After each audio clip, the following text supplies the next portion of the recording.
कक्षा 12वीं के प्यारे बच्चों, स्वागत है आप सभी का इंडियन सॉफ्टी में। मैं हूं आपके एसडीएम सर, जो आज आपको पढ़ाएंगे आपके कक्षा 12वीं के अकाउंट का चैप्टर 4 नए साझेदारों का प्रवेश। काफ़ी दिनों से इस पर वीडियो नहीं आई थी, उसका सबसे बड़ा कारण आप स्वयं हैं। मैंने कहा था कि जितने भी बच्चे 12वीं के इस बार देख रहे हो, कमेंट करना, बताना कि ये क्वेश्चन बना नहीं बना, ये टॉपिक में डाउट है कि नहीं डाउट है, सर इसका वीडियो चाहिए। लेकिन सभी का कमेंट आता है फर्स्ट ईयर का, सेकेंड ईयर का, लेकिन एक इकलौते जो आप 11वीं 12वीं के छात्र हैं, आपके कोई कमेंट नहीं आते, इसीलिए वीडियो भी नहीं डाल रहा था। भाई मैं तो ये समझूंगा आपका कोई कमेंट नहीं आता मतलब आप लोग देखते ही नहीं हो, मतलब कोई 12वीं के स्टूडेंट ही नहीं है। तो आप लोग कमेंट क्या करो। हाल ही में मुझे एक 11वीं के बच्चे का मिला है, इसलिए मैं कंटिन्यू कर रहा हूँ कि हाँ बच्चे होंगे। एक पोल डाला था मैंने, कितने आप कौन सी कैटेगरी में है, 11वीं 12वीं, first year, second year, final year करके। तो उसमें से कुछ लोगों ने 12वीं चुना है, कुछ लोगों ने 11वीं चुने हैं। तो बस इस उम्मीद के साथ मैं अपनी क्लास स्टार्ट करता हूँ। मैंने सीरीज़ से चैप्टर 1 के पूरे क्वेश्चन सॉल्व करके अपलोड कर दिए, चैप्टर 2 के, चैप्टर 3 के, चैप्टर 4 हमने स्टार्ट किया था पर आगे कंटिन्यू नहीं किया। ध्यान देना, चैप्टर 4 में सबसे पहले आपको जो सीखना है, जो आगे जाके बहुत बड़ा कन्फ्यूजन का एक विषय बनता है, वो है अनुपात। अनुपात के कुल 4 से 5 नियम है। इन 4 से 5 नियम को अगर आप समझ लेते हैं तो डाउट नहीं होने वाला। सबसे पहला जो हेडिंग होता है वो ये है,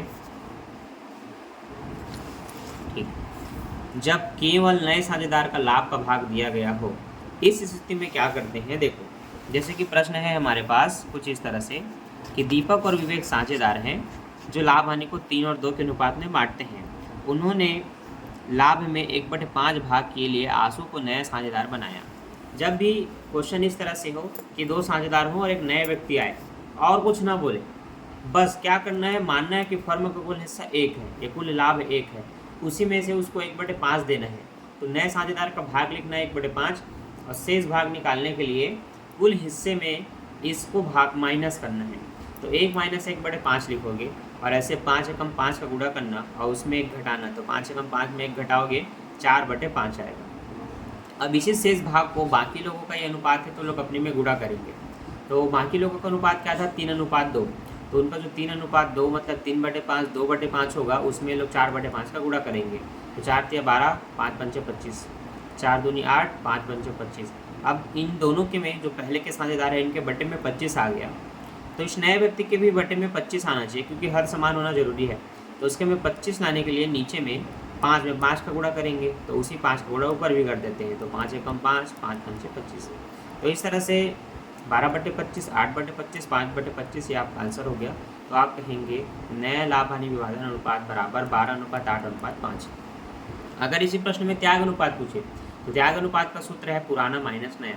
आपको नया पता चल गया, आपको पुराना भी पता है 3 और 2, तो आप पुराना से नया घटाएंगे। तो पुराना क्या है 3/5, नया क्या है उसका 12/5। इसका पुराना 2/5 और इसका नया 8/25 है। जब ये दोनों आपस में घटेंगे तो हर समान करके घटाना। यहाँ 25 है, यहाँ 25 ला सकते हो। बताओ 5 में कितने का गुणा करेंगे कि 25 हो जाए। डेफिनेटली 5 × 5 = 25 होता है, तो आप 5 का ही गुणा करेंगे। तो जिस 5 का गुणा आप नीचे करेंगे उसी 5 का गुणा ऊपर करना है। तो 5 दिया ये 15, 5 × 5 = 25।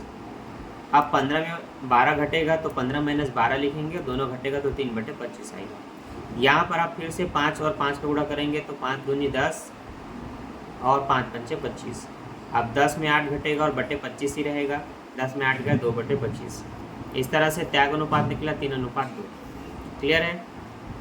अब राम, श्याम और कृष्णा 3 साझेदार हैं, इनका लाभ हानि अनुपात है 6:5:3।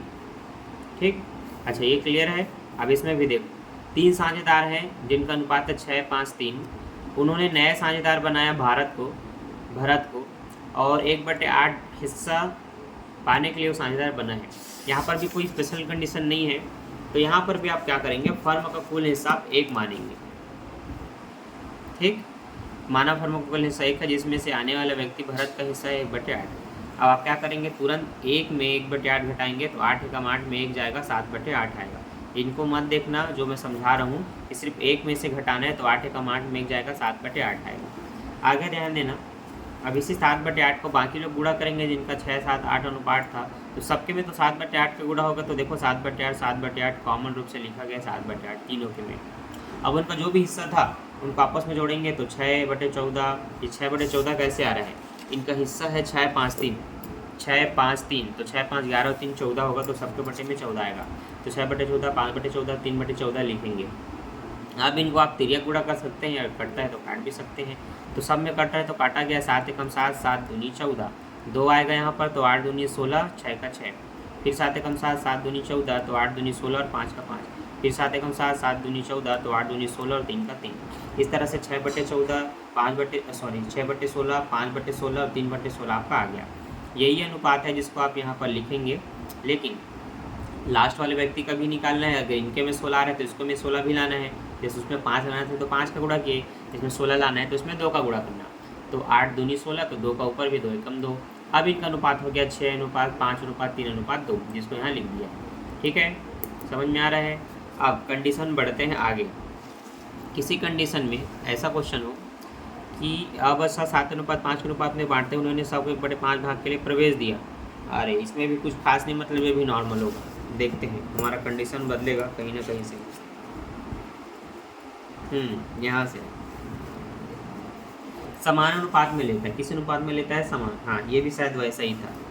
तो देखो इसमें बोला है 7:5 में बांटते हैं, उन्होंने सबको 1/5 भाग के लिए प्रवेश दिया। यदि सब अपना हिस्सा पुराने साझेदारों से समान अनुपात में प्राप्त करें। समान अनुपात बोले ना बच्चों, तो इसमें 1:1 में बांटते हैं। किस में बांटते हैं? 1:1 में। ठीक है, ये होता है समान अनुपात। 2 लोग हैं तो ये 2 रहेगा, 3 लोग होंगे तो ऐसे 3 हो जाएगा, है ना। तो देखो आने वाले का हिस्सा 1/6 है, समान अनुपात में दिया जाएगा, मतलब आप उसके में 1/2 का गुणा करेंगे तो 1 एकम 1 और 6 दूनी 12 हो जाएगा। अब इसी 1/12 उसको मिलना है, तो बाकी के लोग आ और बा अपने हिस्से से 1/12 घटा देंगे। तो इनका हिस्सा 7:5 है, मतलब 7/12, 5/12, दोनों में 1/12 घटाएंगे। 12 है तो 1 बार 12 लिखेंगे, हर समान है बोल के। 7 में घटाएंगे 6/12, 5 में घटाएंगे 4/12, और नए व्यक्ति का हिस्सा है 1/6। अब बाकी लोगों के हम 12 आ गया, 12 लाने के लिए इसमें 2 का गुणा करेंगे, तो 2 एकम 2 और 6 दूनी 12, 6, 4, 2, ये इनका नया अनुपात निकला। अब इनको काट भी सकते हैं, 2 3 6, 2 दूनी 4, 2 एकम 2, तो नया अनुपात फिर ये निकल जाएगा। तो ये आपका आंसर हुआ। सेम क्वेश्चन आगे देखो, इसमें भी बोला है कि ए भी साझेदार हैं, 5:4 में वो लाभ हानि को बांटते हैं। उन्होंने 100 को 1/3 भाग के लिए प्रवेश दिया, और जो अपना भाग और बा से बराबर अनुपात में प्राप्त करता है। बराबर प्राप्त करेगा मतलब वही 1:1, तो 1/3 में 1/2 का गुणा करेंगे। जब भी 2 व्यक्ति हैं समान अनुपात में देंगे तो 1/2 का गुणा करना है, याद रख लो। 3 और लोग होंगे तो 1/3 का गुणा करना है। Is that clear? तो 1 एकम 1, 6 3 दूनी 6। अब इसी 1/6 को वो लोग अपने में घटा लेते हैं, जो भी उनका अनुपात है। 5:4 है, मतलब 5/9, 4/9। वो लोग 1/6 घटाएंगे, तो तिर्यक गुणा करके बना लेना, या जो फिर जो करते हैं वो काट लेना, है ना। तो यहाँ पर देखो हर समान किया गया है। 9 पाड़े में 2 बार में 18 जाएगा, 6 पाड़े में 3 बार में 18 जाएगा। तो 2 में आएगा, इसलिए 2 का ऊपर भी गुणा होगा, तो 2 पंचे 10 हो गया। यहाँ 3 बार में आएगा, 6 3 18 और 3 एकम में 3 हो गया, 10 में 3 गया, 7/18। सेम चीज़ यहाँ 2 का गुणा होगा तो 2 चौक 8 हो गया, 3 का होगा 3 एकम 3, 8 में 3 गया, 5/18। ये हो गया आपका अनुपात सी का। अब इनके में 1/6, तो यहाँ पे 1/6 लाने के लिए 6 का गुणा हुआ, तो 6 3 18, 6 कम 6। इस तरह से 7 5 6 नया अनुपात निकल गया। क्लियर है? हो गया, कई कदम पैसा आ गया। अब देखते हैं ये टॉपिक जिसमें बोला है नया साझेदार अपने लाभ का भाग पुराने साझेदारों से निश्चित अनुपात में क्रय करता है। अब इसमें बराबर प्राप्त करेगा या कुछ भी कंडीशन ना हो, ऐसा नहीं है। इसमें स्पेशल बोलेगा क्रय करता है, तो लिखा रहेगा कौन कितना, मतलब किससे कितना क्रय कर रहा है। तो अब साझेदार हैं, ठीक है। अब क्या है? साझेदार हैं जो 5 और 3 के अनुपात में लाभ हानि को बांटते हैं। उन्होंने स को एक लाभ में 1/6 भाग के लिए साझेदार में प्रवेश दिया। उस समय 1/8 वह अ से लेगा और 1/24 ब से लेगा, ऐसा बता दिया। तो कुछ नहीं, इसमें क्या करना है, जो उन लोगों का अनुपात है और ब का, उसको डायरेक्ट यहाँ लिखना है। अ का इतना, ब का इतना। इसने 1/8 दूंगा बोला है तो उसके में 1/8 घट जाएगा। इसने 1/24 दूंगा बोला है तो उसके में 1/24 घट जाएगा। अब देखो इनका तो हर समान है बच्चों, 8 है तो एक बार 8 लिखेंगे, 5 में गया 4/8 आया। लेकिन इसको देखो, इसका हर समान नहीं है। यहाँ 24 है तो 24 लाने के लिए इसमें 3 का गुणा होगा, तो 3 का ऊपर भी होगा, तो 3 किया 9 और -1 का 1 तो 24 आ जाएगा। तो दोनों में 24 होगा तो एक बार 24 लिखेंगे। 9 में गया 8/24।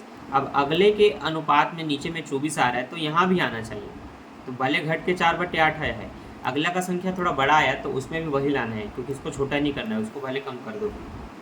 तो यहाँ पर क्या किया, 24 लाने के लिए इसमें भी 3 का गुणा कर दिया, 3 8 24, तो 3 का ऊपर भी 4 के 12 और 8 24। अब नया व्यक्ति जो है उसको 1/8 मिला एक जने से, 1/24 मिला, इसका भी हर समान करना है प्लस करने के लिए 3 का गुणा, तो 3 एकम 3 प्लस 1, तो वो 4/24 हुआ। नया अनुपात इनको हो गया 12 8 4, और कटेगा तो 4 या 12, नए अनुपात कट के कुछ और निकलेगा। ये हुआ इनका स्पेशल कंडीशन। अब और स्पेशल कंडीशन देखते हैं। जब नया साझेदार अपना भाग का हिस्सा पुराने साझेदारों से निश्चित प्राप्त करता है, एक निश्चित अनुपात प्राप्त करेगा, मतलब वह क्रय करता था, यहाँ स्पष्ट बता देगा कि अ अपने भाग का 1/5 देगा, राज अपने भाग का 1/3 देगा। तो जो अपने भाग का इतना बटे देता है वो लोग अपने में इसको गुणा कर देते हैं। जैसे अपने भाग का 1/5 दे रहा है, तो उनका भाग ये है, ये दोनों है, वो लोग अपने में जो जितना दे रहे हैं उसके में उस अनुपात का गुणा 1/5 का गुणा, 5 से 5 कटा 1/8 आया, 1/3 का गुणा करेगा जिसका ऐसा 3/8 है, ये 3 से 3 कटा 1/8 आया। अब जो जितना देगा वो पता है तो उसको अपने अनुपात से घटा लेते हैं। अपने ही अनुपात में इसका पहले गुणा करेंगे, घट के जो आएगा कटवट के उसको फिर आपस में घटा लेते हैं, वो जो आया वो उनका आंसर होता है। बस हो गया, इसको खेल खत्म, पैसा हो जाएगा। तो ये रहे कुछ इंपॉर्टेंट टॉपिक अनुपात के। इसके आधार पर आप अपने कुछ छोटे छोटे क्वेश्चन बनाइए और मुझे कमेंट करके बताइए कि ये टॉपिक समझ में आ रहा है कि नहीं। डिटेल से मैं बोर्ड में समझा सकता हूँ, लेकिन आप लोग के कुछ रिस्पॉन्स ही नहीं आते, तो लगता भी नहीं है कि बच्चे हैं कि नहीं 12वीं के। तो कमेंट कर दिया करो गूंगे बच्चों। अभी के लिए बाय, थैंक्स फॉर वॉचिंग।